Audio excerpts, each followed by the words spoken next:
Hey Google Mama, what is module in Python? So এই জায়গাতে বলতেছে মডিউল হচ্ছে এরকম একটা জিনিস যেটা অলরেডি কোনো একজন ব্যক্তি করে রাখছে, যে জিনিসটা আমরা চাইলে আমাদের প্রয়োজনে ব্যবহার করতে পারবো। এটা হতে পারে ফাংশন, ক্লাসেস, ভেরিয়েবলস বা এই ধরনের এক্সেট্রা জিনিস। সো এখন আমি আমাদের নিজেদের ভাষায় এই জিনিসটাকে প্রকাশ করি। সে আপনি ফুড পান্ডা থেকে একটা বার্গার অর্ডার করলেন। সো এই বার্গারটা আপনি যখন অর্ডার করবেন, এটা কিন্তু আপনাকে তখন তৈরি করতে হচ্ছে না, আপনাকে অর্ডার করার পরে সাথে সাথে এনে দিয়ে যাবে, তখন আমাদের কাজ হবে শুধুমাত্র খাওয়া, রাইট? সো এই যে বার্গারটা আমরা চাইলে কিন্তু বাসায় তৈরি করতে পারতাম, তৈরি না করে অন্য একজন তৈরি করে রাখছে, সেই জিনিসটা আমরা খাচ্ছি।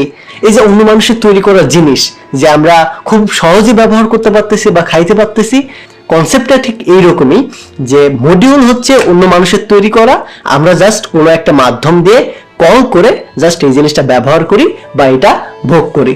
বুঝতে পারলেন? সো এই যে বার্গারটা আমরা নিজেরা তৈরি না করে অন্যদের থেকে তৈরি করে নেওয়াটা যে খাচ্ছি, সো এটাকে বলা হয় মডিউল। আর এই যে ফুড পান্ডা অন্যান্য ডেলিভারি ম্যানের মাধ্যমে যে আমাদেরকে হাতে এনে দিয়ে যাচ্ছে, সেই জিনিসটাকে বলা হয় পিপ। অর্থাৎ যে ব্যক্তি বা যে জিনিসটা এনে দিয়ে যাচ্ছে সেটাকে বলা হয় পিপ, আর যে জিনিসটা নিতে চাচ্ছি আমরা অর্থাৎ বার্গারটা হচ্ছে আমাদের মডিউল। বুঝতে পারলেন? এনভায়রনমেন্টে বা আমাদের প্রজেক্টে ব্যবহার করতে পারি। সো এখন মডিউল আর একটা হচ্ছে বিল্ড ইন মডিউল। সো আমি দেখি গুগল মামাকে জিজ্ঞেস করি মডিউল টাইপ ইন পাইথন। সেই জায়গায় বলতেছে build in module and user define module, যেটাকে আমরা এক্সটার্নাল মডিউল বলে থাকি। সো এই দুই ধরনের মডিউলকে মূলত আমরা ব্যবহার করতে পারি। সো এখন আপনাদের আবার প্রশ্ন হতে পারে বিল্ড ইন মডিউল এই জিনিসটা আবার কি? সো বিল্ড ইন মডিউলটা হচ্ছে এটা আমাদের এক্সটার্নালি ইম্পোর্ট করতে হবে না, মানে এটা পাইথনের অফিসিয়াল যে ডেভেলপার আছে তাদের দ্বারা তৈরিকৃত। আর আমরা এক্সটার্নাল পাইথনের ভিতরে যে মডিউলটা বিল্ড ইন থাকে এটাকে বলা হয় বিল্ড ইন মডিউল। বুঝতে পারলেন? আর পাইথনের ভিতরে যে জিনিসটা থাকে না, আমরা পিপের মাধ্যমে ইনস্টল করতে হয় যেটাকে, এটাকে বলা হয় এক্সটার্নাল মডিউল বা ইউজার ডিফাইন মডিউল। বুঝতে পারলেন? সো এই দুইটাই হচ্ছে মেইন কনসেপ্ট। তো চলুন এখন আমরা গুগল মামাকে জিজ্ঞেস করি পাইথনের বিল্ড ইন মডিউল কোনগুলো এবং কি কি, এবং এটার পরে আমরা ইউজার ডিফাইন বা এক্সটার্নাল মডিউল কি কি এই জিনিসটা দেখবো। So Python build in module, এবং এই জায়গাতে যাব। এই জায়গাতে যদি যাই দেখতে পাবেন ফিউচার, মেইন, থ্রেড, এবিসি, এই প্রত্যেকটা কিন্তু আমাদের পাইথনের বিল্ড ইন মডিউল। এই জায়গায় যদি আপনি যান দেখতে পাবেন এই সকল জিনিস হচ্ছে পাইথনের বিল্ড ইন মডিউল। এইভাবে স্ক্রল ডাউন করি তাহলে দেখতে পাবেন অনেক প্রায় কয়েকশো আমাদের পাইথনের বিল্ড ইন মডিউল আছে। সো এখন আমরা সার্চ দেব পাইথন এক্সটার্নাল মডিউল, এবং এই জায়গায় দেখতে পাবেন পাইথনের এক্সটার্নাল মডিউল সব থেকে জনপ্রিয় যে কয়টা আছে দেখতে পাবেন এই জায়গায় দেওয়া আছে ম্যাটপ্লটলিব, যেটা দিয়ে মূলত আমাদের ডাটা অ্যানালাইজিং করে। এটার পরে আছে পান্ডাস, পান্ডাস দিয়ে মূলত আমাদের ডাটা সায়েন্সের কাজ করে। দেন আছে রিকোয়েস্ট, দেন আছে নামপাই, দেন আমাদের আছে এসকিউএল আলকামি, এবং এই ধরনের অনেক পাইথনের এক্সটার্নাল মডিউল আছে যে মডিউলগুলোর সাহায্যে আমরা খুব সহজেই কাজগুলোকে করে ফেলতে পারি। সো আপনাদের বোঝানোর উদ্দেশ্যে আমি আরো একটা এক্সাম্পল দিই। সে আমরা একটা ফেস ডিটেক্টর অ্যাপ্লিকেশন বানাবো।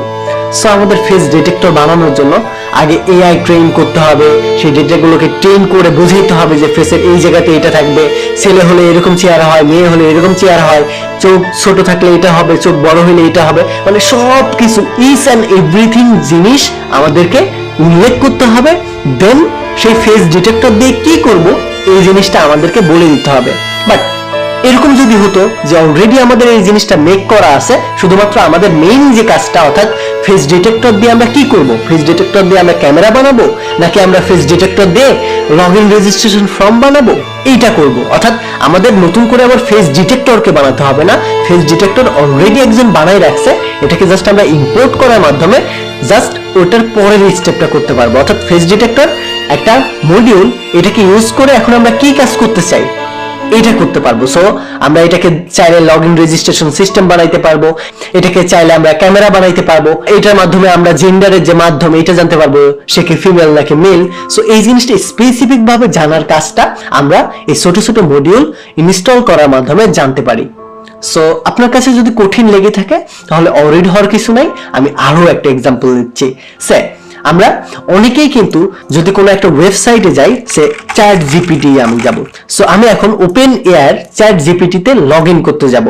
সো এই জায়গাতে দেখতেছেন আমাদেরকে বলতেছে লগ ইন অথবা সাইন আপ করতে। সো এখন যদি আমরা সাইন আপ করতে যাই তাহলে দেখতে পাবেন এই জায়গাতে আমাদের গুগল দেন মাইক্রোসফট এই ধরনের দুইটা কিন্তু লিংক দিছে। সো এই যে জিনিসটা দিছে না, এটা গুগল অলরেডি করে রাখছে, এপিআই এর মাধ্যমে এই জিনিসটা জাস্ট ইউজ করছে। মাইক্রোসফটও এই জিনিসটা অলরেডি বিল্ড করে রাখছে, এটা জাস্ট ওপেন এআই ইউজ করছে। সো আমাদের পাইথনে এর থেকেও বেশি অ্যাডভান্স মডিউল, লাইব্রেরি বা প্যাকেজেস আছে যেগুলোকে আমরা ইনস্টল করার মাধ্যমে আমাদের প্রজেক্টটাকে আরো এক ধাপ আগে নিয়ে যাইতে পারবো। বুঝতে পারলেন? সো আশা করি মডিউল জিনিসটা কি এটা আপনার একদম ক্লিয়ার হয়ে গেছে। ক্লিয়ার না হলে অরিড হওয়ার কিছু নাই, আবার এই ভিডিওটা দেখুন। সো এখন আমরা কথা বলবো পিপ নিয়ে। যদিও অলরেডি আমরা বলেছি যে পিপটা মেইনলি ডেলিভারের কাজটা করে। সো আমাদের এই ম্যাটপ্লটলিব এই লাইব্রেরিটাকে ইনস্টল করার জন্য আমাদেরকে বলতে হবে পিপ ইনস্টল ম্যাটপ্লটলিব, তাহলেই এই প্যাকেজটা আমাদের ইনস্টল হবে। সো আমাদের পিপটা হচ্ছে একটা প্যাকেজ ম্যানেজার বা এটা একটা ডেলিভারি ম্যান, যেটা মূলত আমাদের এক্সটার্নাল জিনিসগুলোকে আমাদের প্রজেক্টে ইম্পোর্ট করে থাকে। সো আমি আশা করি এই দুইটা কনসেপ্ট সম্পর্কে আপনার আর কখনোই কোনো কনফিউশন থাকবে না। আর আপনার যদি এই ভিডিও সম্পর্কে কোনো কনফিউশন থাকে বা সাজেশন থাকে তাহলে অবশ্যই আমাদেরকে কমেন্ট করে জানাবেন।